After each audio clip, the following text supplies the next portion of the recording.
to sing a couple of songs. Today's songs are about feeling. I want you to feel the love. I want you to feel the joy. I want you to feel the peace. And I want you to feel how deeply we're connected to everyone. So everybody, let's stand up. And you are welcome to dance.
My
portion of our service by taking a deep, centering breath.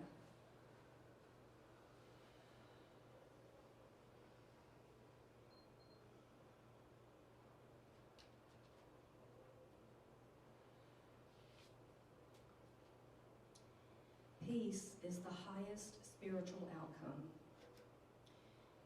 In whatever situation we find ourselves, we can be the living embodiment of peace.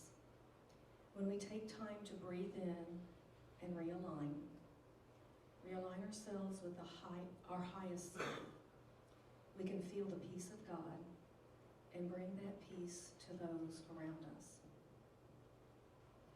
Taking these simple steps, we can bring peace to our world.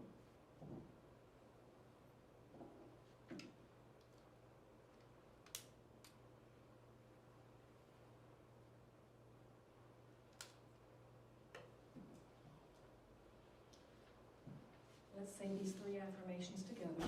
I'll say it first. I am at peace with myself and everything around me. I am at peace with myself and everything around me. I am an island of calm in a sea of uncertainty. I am an island of calm in a sea of uncertainty. I begin each day in gratitude and end each day in peace. I begin each day in gratitude and end each day in peace. And so it is. Welcome, everyone. Welcome to Unity Music City. So great to see everybody here today. See everybody's smiling faces. Looks like Deb's got a good line of sight there. Sure do. It's kind of scary, isn't it? Well, we like to say that we are a place for authentic transformation. We come here every week to remember who we really are. Not who we are at work, not who we are with our family, but our authentic selves, because we're all children of the Most High God. So thanks everyone for being here, and I do believe that Sherry has a couple of announcements for us today. I do. They appeared like poof, right in front of my book here. And you have your glasses. And I have my glasses, of course. Roundtable discussion, third follow-up to the town hall that we had on January the we're having it on the 25th of January at 6 p.m. via Zoom. The discussion on identifying our beliefs and values, who we are, and what we stand for. Again, see our social media for Zoom information. Our book discussion group every Wednesday evening until February the 23rd from 6 p.m. to 7:30 p.m. via Zoom. Everything is here to help you by Matt Kahn.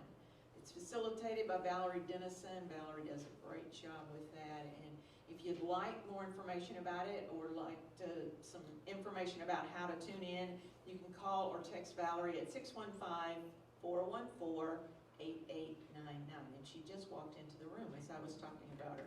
For more information. Manifested Valerie. No, right. And we introduced to you, Valerie Dennison.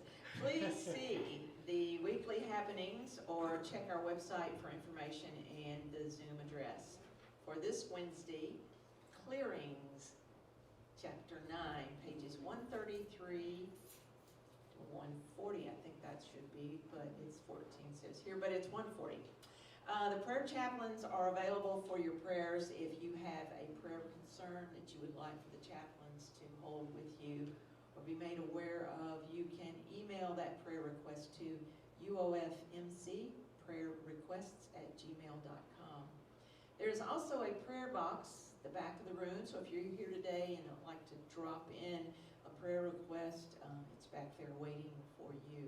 And all prayers are heard and all prayers are welcomed. Okay, that's it for today. All right, it's time for our monthly mantra song. And we didn't get to sing it last week, so I expect you to sing it double loud today. Absorb it doubly today. Right. Let's just stand and sing, bring it on. Everything new, everything different, everything true. I am ready for my next thing to do. Oh, I know it's going to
morning. Good morning. Today's affirmation. I stoke my spiritual fire so I may live as light. All together now. I stoke my spiritual fire so I may live as light. For thousands of years, a fire has served as a gathering place. It has been the heart of tribal communities and extended family groups. It provided the light for the earliest lighthouses that kept ships safe. It made the smoke that became the earliest form of communication over long distances. Even today, with GPS tracking systems and cell phones, and the electric fire that is available at the flip of a switch, we still have fireplaces in many homes and fire pits in many backyards. Announce you're having a bonfire and people come out of the woodwork. Whether it is a kind of genetic memory or simply a conditioned response, humans are drawn to fire. They gather around it, roast hot dogs, and sing songs. Millions, billions, probably trillions of times people have put fires at the center of their connection with one another. A spiritual fire can act in the same way, as a centering element that keeps us focused on our purpose and allows us to provide light and warmth for ourselves and others. The desire to find that fire is the beginning point of our spiritual journey. Stoking that fire is the reason we gather with each other and on a regular basis. Tending that fire is our life's work. We stoke our spiritual fires so that we may live as light.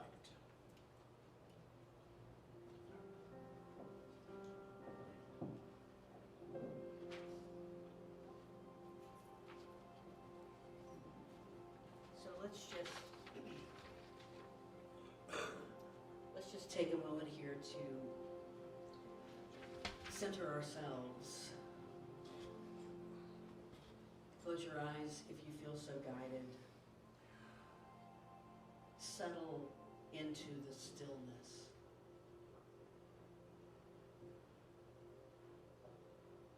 Lower your tongue from the roof of your mouth. Let your shoulders drop just a little.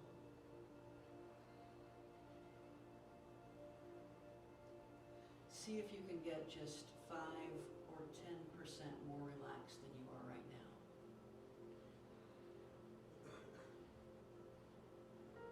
Just one more level deeper.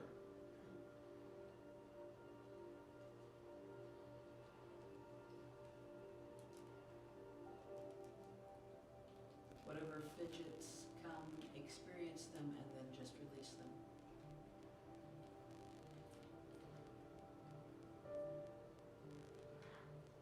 They tell us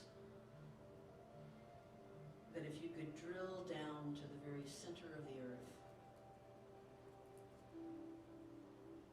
what you would find is fire.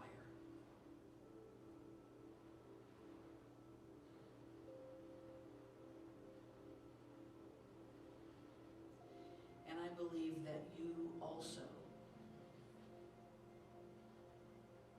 are a core of fire, surrounded by the material existence of your body,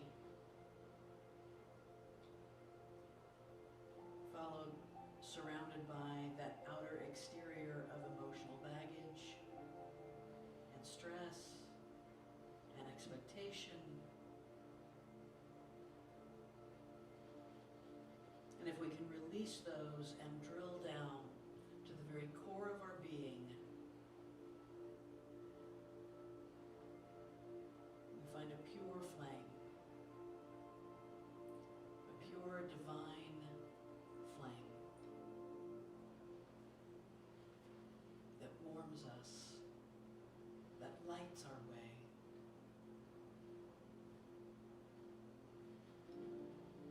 It is the essence of who we are, that spiritual fire that lives within us. And tending that fire is our life's work.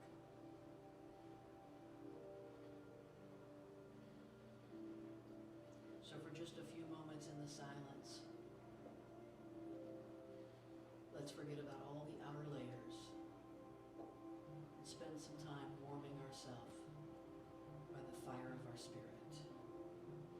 Just be in that space, in the silence, in the silence.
Good morning, everybody.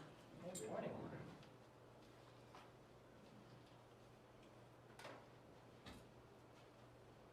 Doesn't that look nice? Don't you just kind of want to gather around that right now, just kind of hang out? Are you warmer? Yeah. Tom says he's actually warmer, just looking at that. I have a little confession to make. Benita, I'm going to make this confession to you. You'll know what this is about. I hate fake candles. I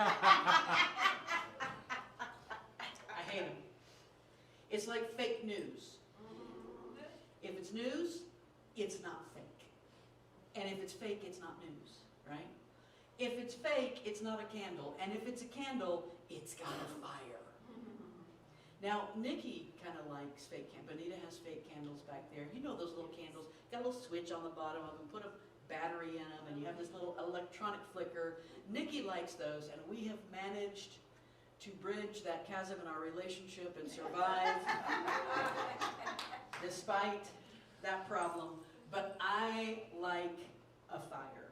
I used to have a house over on Central Pike that had a couple of acres, and I could build a big fire. And if you ever have acres, you're going to have sticks. You got to have a brush pile.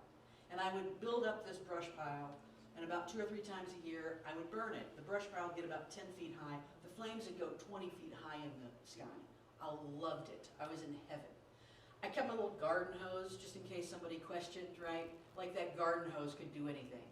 But I didn't worry about it because I loved the fire, and it was my fire, and I had built it, and I knew this fire, and I knew what it was going to do, or I like to tell myself anyway. I love fires, but I'm a fire sign. I'm an Aries. Aries, Leos, and Sagittarius, right, are the 3 fire signs. So we had, how many people in here are fire signs? That's what I want to know. Like, okay, all right, 4, all right, okay.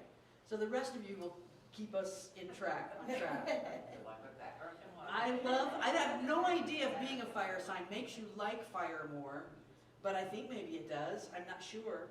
I'm also, in Chinese astrology, I'm Year of the Dragon, which, you know, dragons breathe fire, so there's that whole thing you got going on. In Chinese astrology, that year of thing is always paired with an element. The Chinese use 5 elements. They use metal, wood, fire, air, and water, right? And I'm not a fire dragon. That might be just too much for anybody to handle. But I'm a wood dragon, and wood is fuel for fires, right?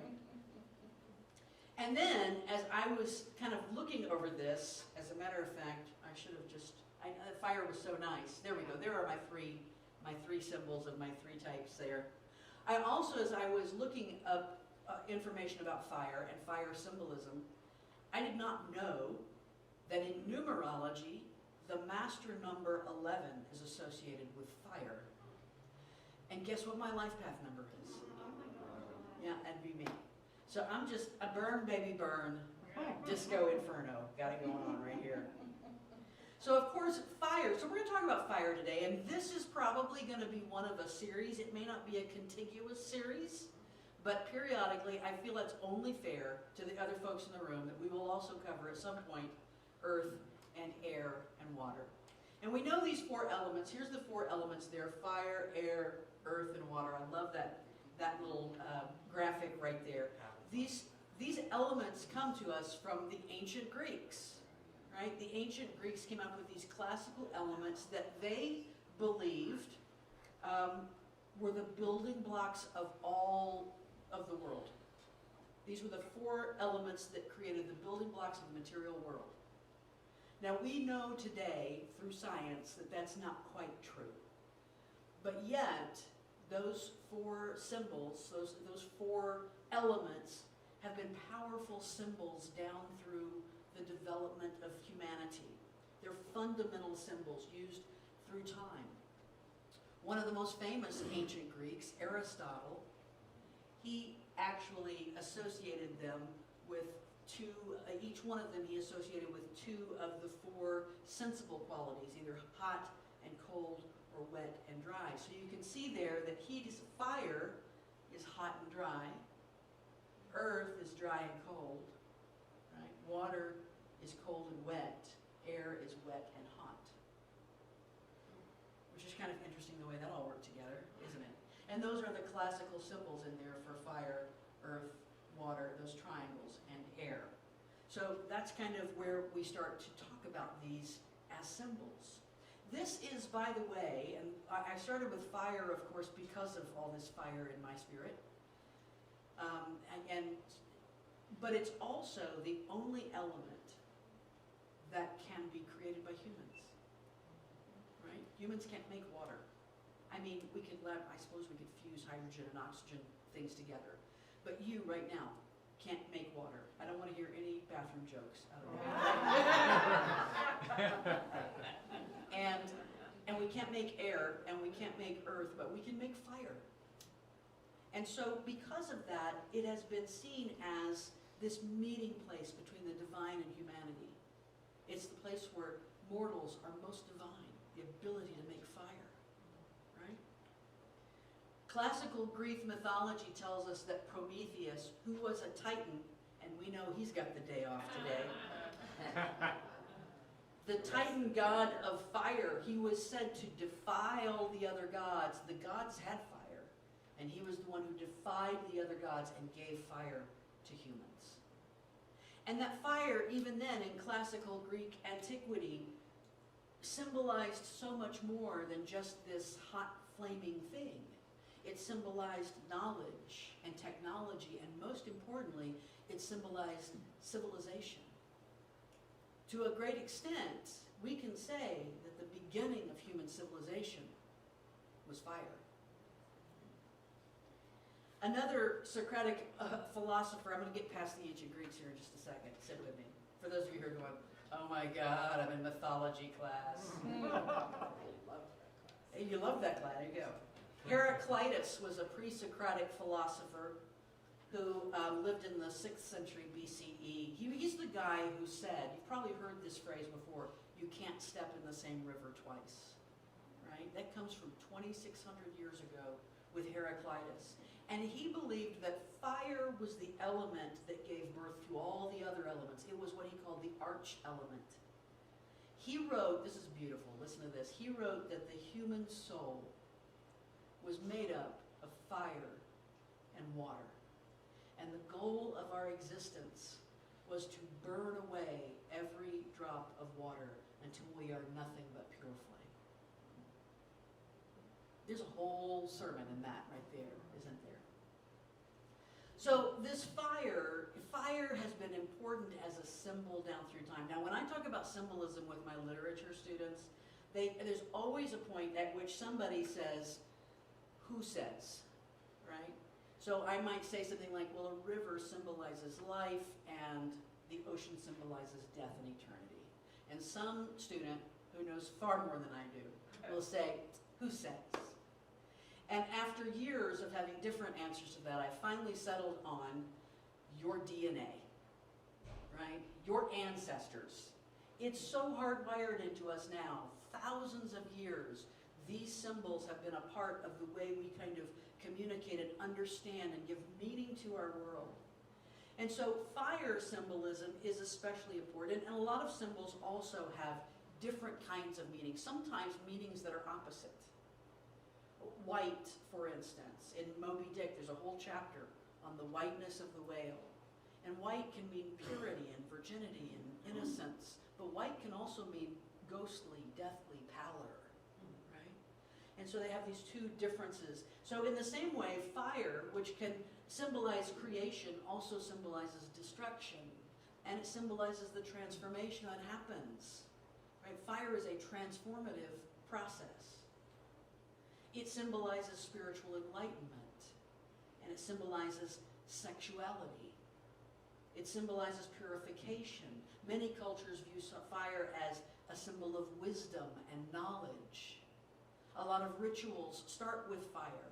There is something about lighting a candle to begin a shared experience, right? Fire is associated with light and with knowledge. And so that we still have like a light bulb on top of somebody's head when we say, aha, they get it. Like the light went off. It's where we get the ideas of being enlightened and illuminated.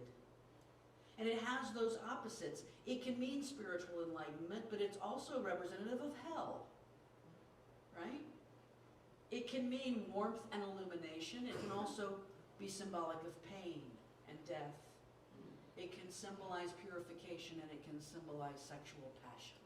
I think at the end of the day, what we can settle on is that fire symbolizes intensity. That's what it symbolizes. Intensity of any kind. So in spirituality, almost every religion uses fire in some sort of way. Many of you may be familiar with this symbol here. That is the logo of the United Methodist Church.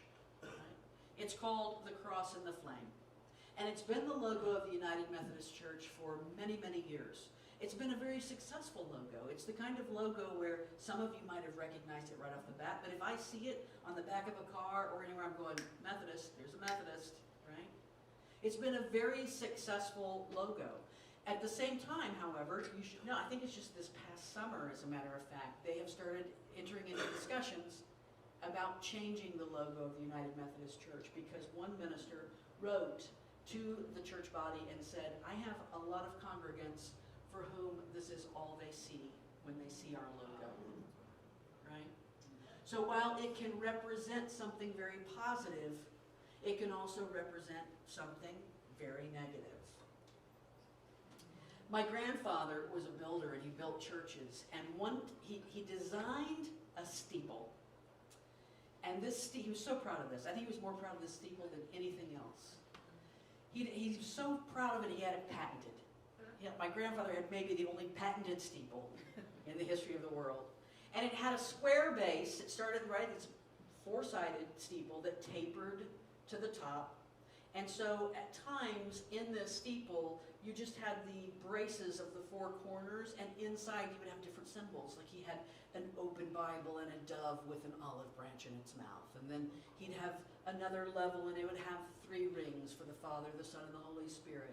And at the very top of his steeple was a flame.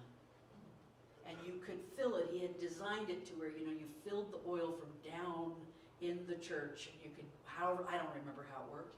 But he was so proud this flame would stay lit at like 100 miles per hour winds, right? I don't know, some big high number. He was so proud of that. But that flame was the important part for him, to have that beacon held up for the world. John the Baptist in Matthew 3:11 said, I baptize you with water for repentance, but after me comes one who's more powerful than I, whose sandals I am not worthy to carry, and he will baptize you with the Holy Spirit and with fire. And then in the 2nd chapter of Acts, when the apostles are waiting for the Holy Spirit and the Pentecost happens, and it says that the Holy Spirit came, it was as tongues of fire that separated and came to rest on each of them. The Holy Spirit, more than once, many times in the Bible, is represented as a flame, a pure flame. And it's not just, oh wait a minute, look at this, I'm forgetting all my beautiful pictures. I'm getting so excited about John the Baptist and Pentecost that I forgot to actually show you the Holy Spirit. This is an actual photograph of the Holy Spirit on Pentecost. I think Bartholomew had a Polaroid or something. Anyway. Judaism also uses fire a great deal as a symbol, right? It can be used to purify or make kosher or fit for ritual use. And in fact, of course, Hanukkah is one of the most important holidays in the Jewish tradition. It has to do with a flame. It has to do with that king from Damascus who had ruled over the Jewish people, and he had forced them to worship Greek gods. And finally, the Jewish rebels were victorious and overthrew him, and they were able to take back the Holy Temple in Jerusalem, and they only had enough oil for one night. The menorah, of course, in those days was supposed to be lit every night and stay lit until morning. And they only had enough oil for one night. And then it stayed lit for 8 nights, right? And that's the miracle of Hanukkah. The miracle of Hanukkah is a fire that doesn't go out. In Hinduism, you have a god of fire because Hindus have gods for everything, remember. I actually brought my Nataraja here today. This is Shiva, the lord of the dance, Shiva the destroyer, the lord of a lot of different things. He's actually dancing on a little demon down here who's meant to symbolize spiritual ignorance. He's destroying spiritual ignorance. But how is he depicted? He's always depicted dancing with a ring of flames around him. So Agni, that's Agni. Shiva's not even the god of fire, he uses fire. Agni is the god of fire in Hinduism, and is also the guardian deity of the southeast direction, because there is a deity for each direction in Hinduism. Devout Hindus will use fire in relation to direction. So the Vedas say that when fire is used to make a sacrifice to the gods, it should be directed east. And when you are celebrating the life of the dead, the fire should point south. And for cooking, the fire should head west. And I think you self-combust if you point a fire north. I'm not sure what happens. They don't have anything about that. But they're very, very careful about those directions and which direction you aim a fire. The Hindus also recognize that fire, not only is fire only of the four elements that humans can create, but fire is the only element that cannot be polluted. It's the only element we cannot make impure. We can pollute the air and pollute the water and pollute the earth, but we cannot pollute a fire. So they believe that offerings made in fire are the purest offerings. They're consumed by an unpolluted element, and the flames and the smoke go upwards to the gods. And to the Hindus, fire is a symbol of intention. If you're making an intention, you better light a fire. The holy fire, the big celebration of holy, which the day after this is when they're going to throw color on each other. But the night of, the eve, Holy Eve, you've got a huge bonfire. When I was going to put one of the pictures from the holy fire that I attended a couple of years ago in Jaipur, but honestly, the fire was so much bigger than that. It was huge. You couldn't get close to it. I was mostly running, trying to make sure that hair didn't singe off my arms. But it was massive fire. What you do is for weeks, the people in the local village will come and bring sticks or bring things they want to get rid of, or whatever they're releasing, or a symbol of some sort, and they keep adding to this until it's built up into this huge pile. And then the priests come, and they, on the evening before Holy, they come and they do a little sacrament, and they do a little ritual, and they have some offerings to make there, and then they light the fire. And then people walk around the fire. You see those people, they're walking in a direction here, and you walk around the fire so many times to engage in that purification process. There are every single religion. It would be far easier to list the religions that don't use fire for a symbol, right? Because that list would be almost non-existent. The Zoroastrian religion uses it. Pagan rites use fire. Islam uses fire. So I thought I would start with this quote. I think it was, Sherry, was it you who said that you loved quotes so much to me recently? No, but I do. Oh, it was Carolyn. Carolyn told me you love quotes. Carolyn, you're going to love what's coming, because I got like a stack of them for you, all right? A whole stack of them. Let's start with this one. This is from Abdul Kalam. He was president of India from 2002 to 2007. We are all born with a divine fire in us. Our efforts should be to give wings to this fire and fill the world with the glow of its goodness. A lot of times, by the way, a lot of great spiritual sounding quotes from India come from people who are politicians, because it's just not that separate for them there. It's all the same life that they're living. Right? So that is our goal. Our life's work is to fill the world with the glow of this goodness. So let's talk a little bit about fire itself as an element and how it becomes a symbol for us spiritually.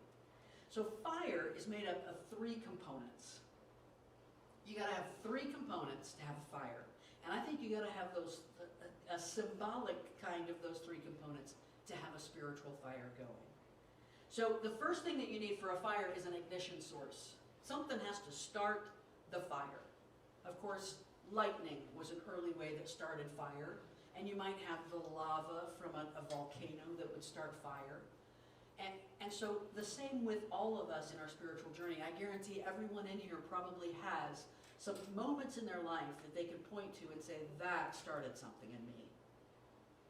That opened a door that would never be closed again. That brought a light to me that it could never go down. I could never not know this. I could never not feel this again. It was an initiating moment in my life, right? The second thing that the fire needs is it has to have fuel to burn. You have to have wood or something like that, paper, that you can burn.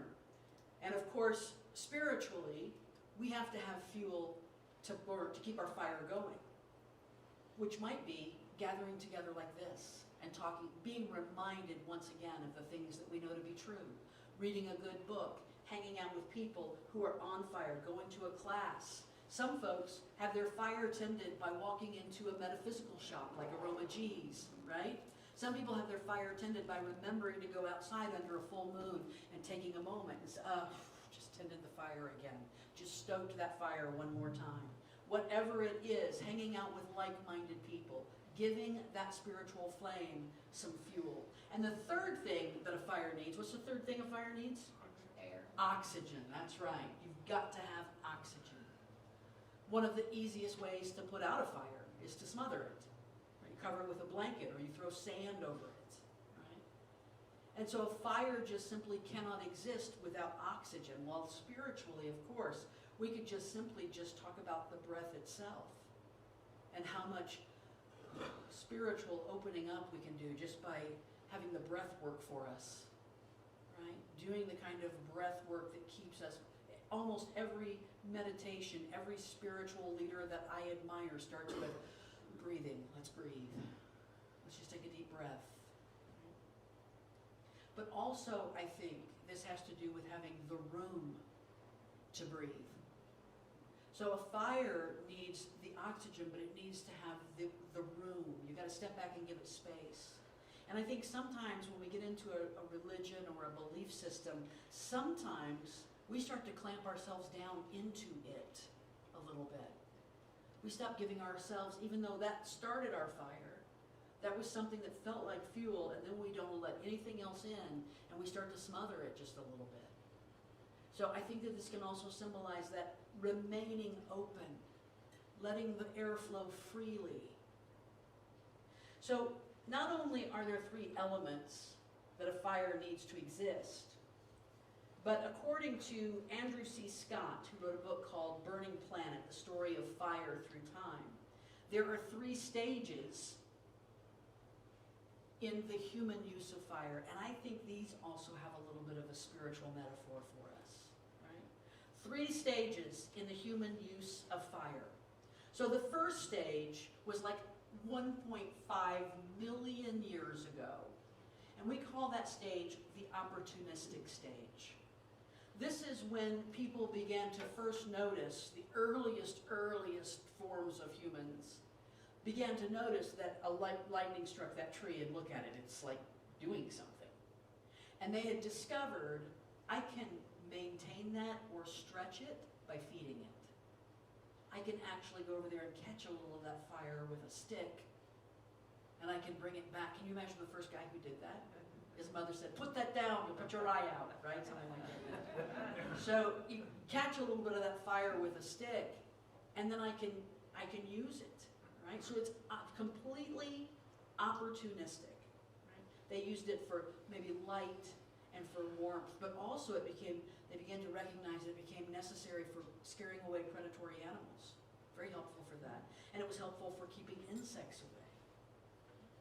So I think the first stage of our spiritual fire is also opportunistic, where we're just first getting that spiritual fire going. Something strikes us, and we become initially aware of this deeper spiritual self and this spiritual understanding. It warms us and it shines a light in our life, and it feels like it might even be protective in a way. We don't know exactly what it is. We just know it happened randomly from the gods. And we know that it has some benefits. And we're going to use it as we can in an opportunistic sort of way. So the second stage of humans using fire was between 40,000 and 400,000 years ago. We're not really sure, 40 and 400,000 years ago. And this was the stage where we got the ability to start a fire. We didn't just catch it from a lightning strike and hold on to it as long as we could, but we learned how to start a fire, right? This is when we begin to start fires with flints somewhere during this time. And what we get from this is we get some more regular and managed use of fire. So we start to develop cooking. And we have an expansion to the whole human diet. This is what fire did. It expanded our human diet. It also created a hearth, which started the focus of our families and our tribes and our groups, right? And here's something else that did.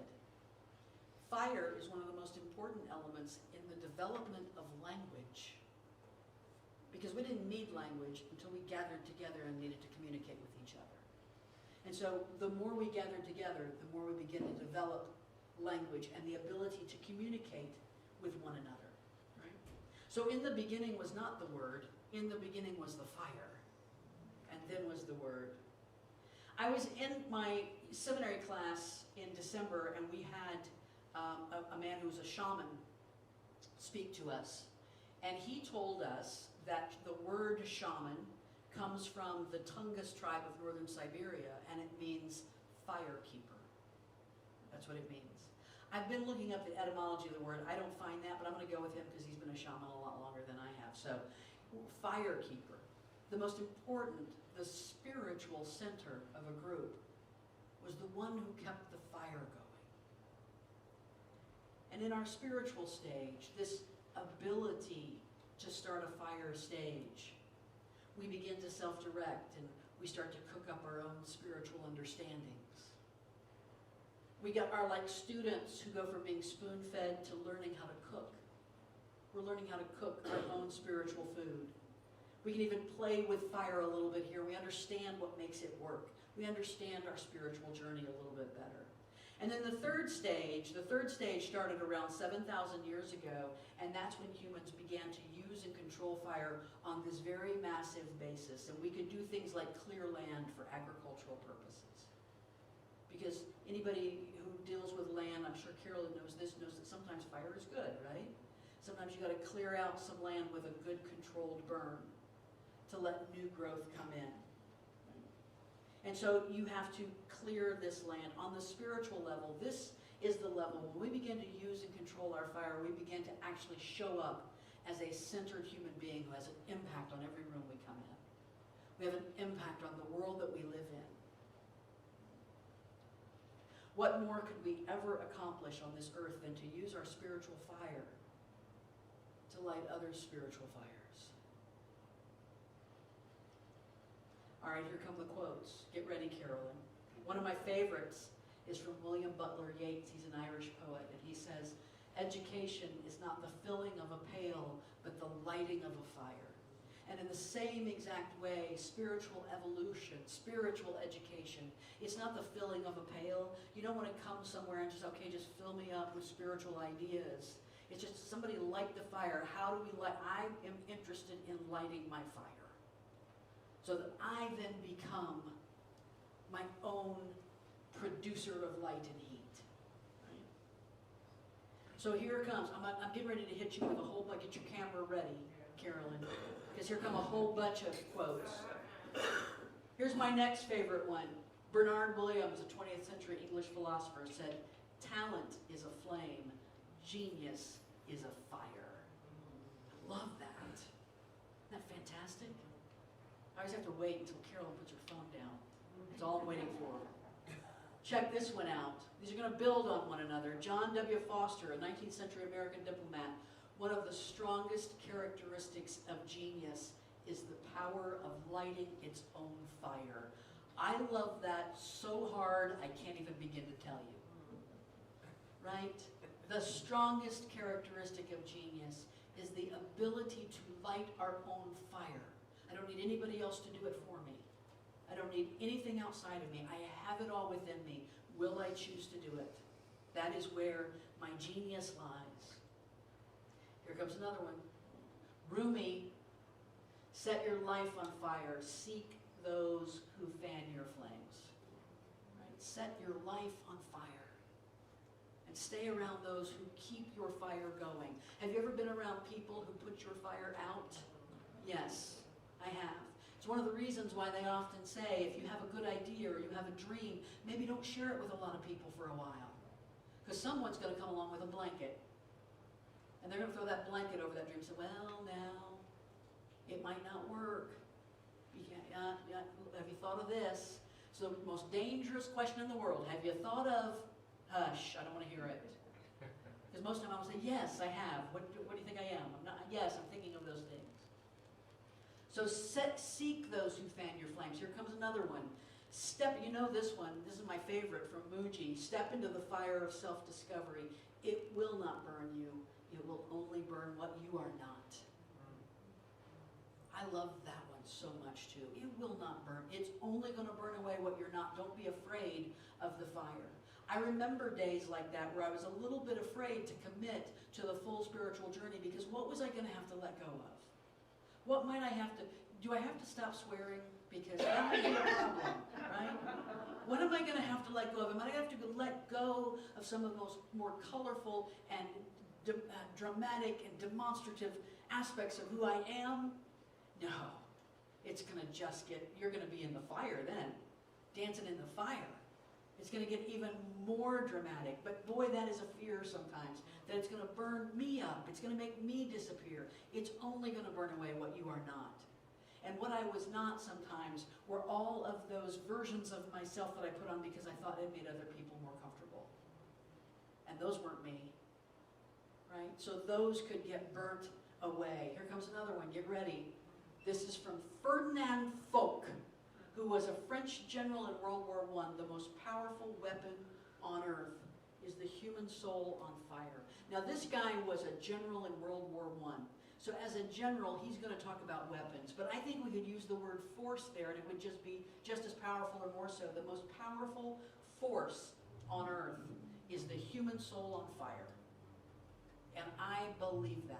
The most powerful force on earth is the human soul on fire. There's no limit to what can be done when we start to tap into our own fire and we understand how to use it, right? And then, of course, this 21st century Gallatin, Tennessee philosopher who's an Aries wind dragon, light a fire within you that no one can put out. I think that's a big part of it too. I've let people put out my fire. I've had the kind of fires that could be put out. But I'm interested now in the kind of fire that can never be put out. Nothing can touch it. No one's got a blanket big enough, right? So how do we light that fire within us? What's the key? Well, I'm going to tell you what works for me. And it might be useful for you as well. How do I light that fire within me? The very first, most important, absolutely vital part of that is to connect to my essence, to connect to my higher self, to go into the silence, to acknowledge that self that is beyond even the observer self, to recognize that I can sit here and I begin to notice that I'm observing my existence, and I go, oh, I can identify with that for a little while, and then I can go one step deeper, and I can say, no, there's something even more core, more unchangeable, something that is never born and will never die. And that is my core, and I connect to that through my meditation. I connect to that through the silence. I connect to it through music. I connect to it every single time that I stop to acknowledge that it exists. I can stop right now and acknowledge the core within me that is me, that is so perfectly me, and everything else you see is not. This past week, we lost a great soul. Thich Nhat Hanh made his transition. And there was a great saying of his that was making the rounds on the internet. He talked about that very thing. I'm not here. This is not me. This is not the me that you see. I wasn't born, I won't die. Right? I'm still around. And so in that kind of thing, that essence of you that is eternal. In order to light your fire, you have to connect to the fire, and that is the fire. Right? Sometimes I can do it just by remembering my chi. You know that old trick where you just hold your hands together like that and you can feel the energy moving between your hands? I know you Reiki folks know that trick, right? I can feel it. I can feel the energy, and I go, there it is. There is something vibrating, burning in me all the time. Let me connect with it one more time. And then to do everything that I can to stay in constant energetic communion with that. Can I live in energetic communion with that? Well, I don't know. Let me try. I might try for a little while and I think, no, it can't be done. I keep losing it. It's like when we first started meditating, right? You first started meditating, you're like, I can't do this. Right? Everybody, I think, went through that. I can't quiet my mind. I can't stop the thoughts. Try it again. Do it again. Come on, grasshopper. Walk the rice paper one more time. Right? Do it again. And let's get more. Oh, yes, there it is. And then it's easier to get to every single time. Connect to the essence of you. And then, if you're still not sure what your burning fire is, how to get to the center of who you are, just ask. Connect to that essence and then just ask, what is my fire? What does my heart want? What am I here to do? What am I here to be? What would happen if you went into the space of communion with that divine essence and you just said, show me my fire. And show me how to feed it and how to nurture it, how to use it wisely, how to make sure I don't burn anything down, including myself. Show me daily how I keep that fire burning just exactly the way it's supposed to.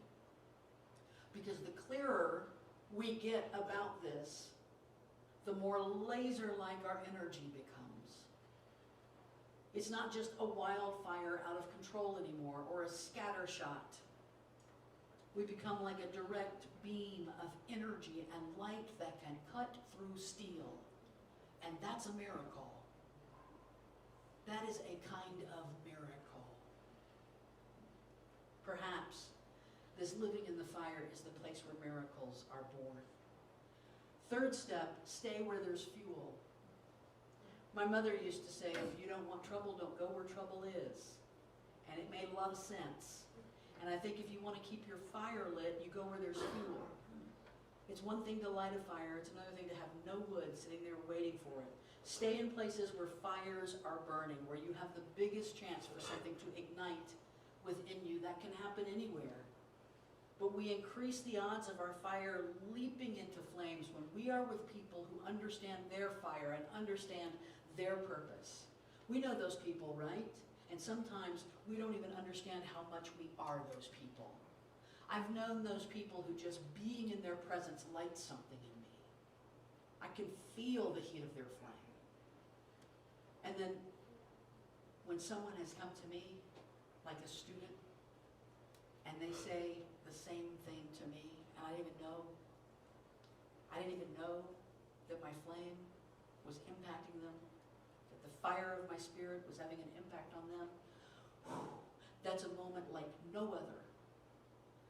Nikki and I were watching Queer Eye last night, which is one of the most spiritual shows on television. If you've never watched Queer Eye, it is one of the most spiritual shows on television. And they had this group, it's season 6, I don't know if y'all are into season 6 yet or not, but they had this group of students who were trying to put together a prom during a pandemic. And so the Queer Eye guys came in and took care of that oh my gosh, it was beautiful. And near the end of it, they had this incredible touching moment like they do on that show. And I turned to Nikki and I said, I don't think there's anything more touching, more emotionally moving than a student honoring a teacher. And a teacher telling a student how much they love them. It's just the apex for me. Maybe it's because I'm a teacher. But it's just that what they're saying is, you enlightened me. And I feel gratitude for that. You gave of your flame to me, and I am grateful for that. So stay in places where fires are burning. Watch the shows. That show turns my flame up every single time. Every single time I watch it, it feeds me spiritually. I go to places that keep my flame fueled. And finally, take care of your body. We sometimes forget, let me just look in a mirror, sometimes forget this part of the spiritual journey and how important it is to be in a vessel, to have a vessel for my fire that is ready. It's not done any cracks in it. It's going to hold that flame just beautifully. I'm going to finish with one last quote. Get ready, Carolyn. Here you go. This is my favorite. This is from Teilhard de Chardin, Pierre Teilhard de Chardin. Someday, after mastering the winds, the waves, the tides, and gravity, we shall harness for God the energies of love, and then, for a second time in the history of the world, man will have discovered fire. At the core of that flame within you is divine love. The ability to love yourself and to love your life and love those around you and love everything that you engage in. That's when your flame is burning. If you're not loving your life, maybe there's a spiritual flame issue that we want to deal with and start focusing on. Love is the purest fire of a spiritual life. Namaste.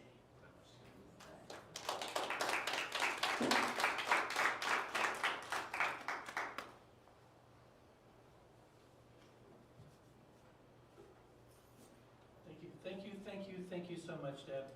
You know, it is our hope and prayer that Unity of Music City is a place where you can find fuel for your fire.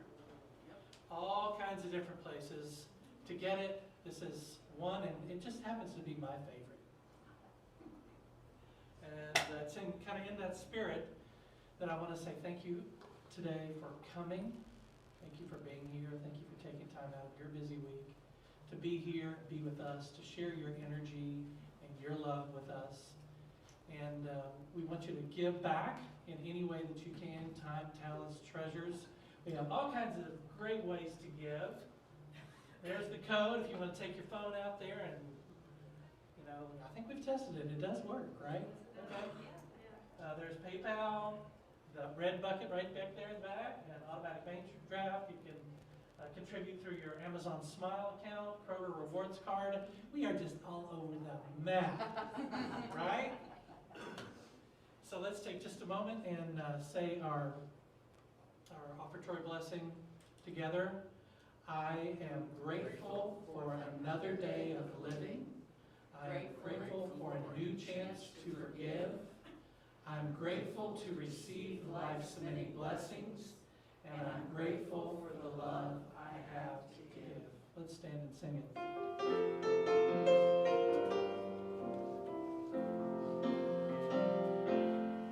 I am grateful for another day of living. Grateful for a new chance to forgive. I'm grateful to receive life's many blessings,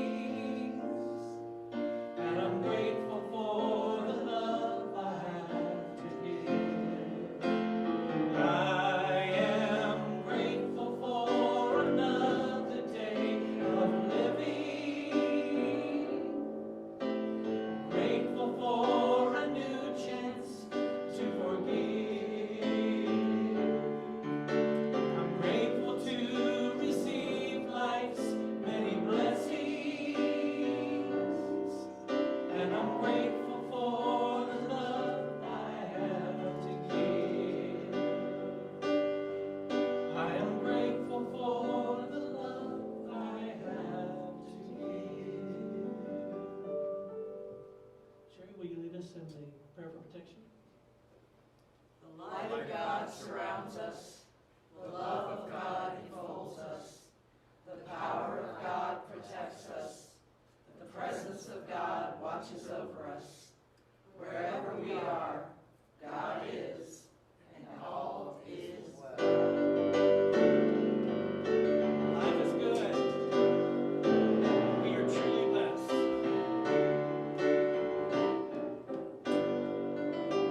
All is well. Life is good. We are truly blessed. All is well. Life is good. We are truly blessed. All is well. Life is good. We are truly blessed. All is well. Life is good. We are truly blessed. All is well. Life is good. We are truly blessed. All is well. Life is good. We are truly blessed. We are truly blessed. We are truly blessed. So it is. We'll see you next week, everyone. Thanks for being here.